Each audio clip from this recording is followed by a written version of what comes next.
চেষ্টা করবেন, আল্লাহর সাথে একটু সংযুক্ত হওয়ার চেষ্টা করবেন। ডিসকানেক্টেড তো পুরো লাইফটা কাটাই দিলেন, একটু কানেক্টেড হওয়ার চেষ্টা করেন। প্রতিদিন কিছু সময় বসে একটু জিকির করেন, চলতে ফিরতে একটু আল্লাহকে সময় দেন।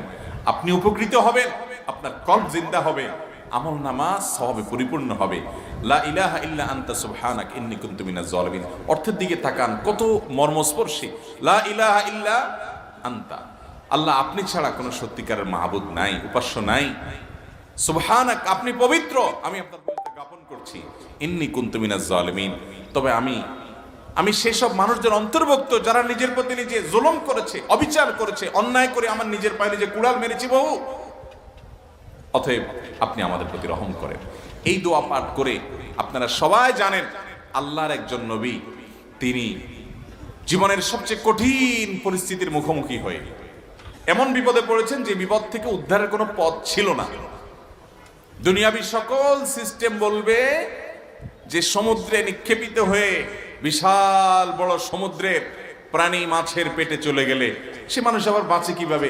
মুহূর্তের ভিতরে তো মারা যাবে অক্সিজেনের অভাবে। এটাই দুনিয়ার সিস্টেম বলে। আল্লাহ তাআলা অলৌকিক ভাবে, লৌকিক সিস্টেমের ঊর্ধ্বে রেখে আল্লাহ তাআলা তাকে এই বাক্য পাঠ করার কারণে, এর মাধ্যমে আল্লাহ তাকে মুক্তি দান করেছেন।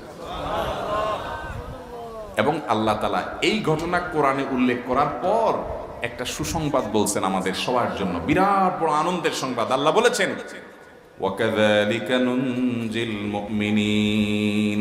এই বাক্য পাঠ করার পর ইউনূস আলাইহিস সালামকে শুধু রক্ষা করেছেন আল্লাহ তাই নয়, আল্লাহ বলেছেন একইভাবে তাকে যেরকম রক্ষা করেছি, এই বাক্য যদি কেউ পড়ার মতো পড়ে, হক আদায় করে পড়ে, মনের গভীর থেকে পড়ে, মর্ম উপলব্ধি করে পড়ে, নিয়মিত পড়ে, ওয়াকাযালিকা নুনজিল মুমিনিন, ঈমানদারদেরকে আমি রক্ষা করে দেব এইভাবে। আরো শুনবেন, আমাদের প্রিয় নবী সাল্লাল্লাহু আলাইহি ওয়াসাল্লাম বলেছেন, তোমরা আমার ভাই ইউনূস ইবনে মাত্তা যে দোয়া করেছে, ওই দোয়াটাকে তোমরা আঁকড়ে ধরবা, যে কোনো বিপদে আপদে মুসিবতে আল্লাহর কাছে চাইবা।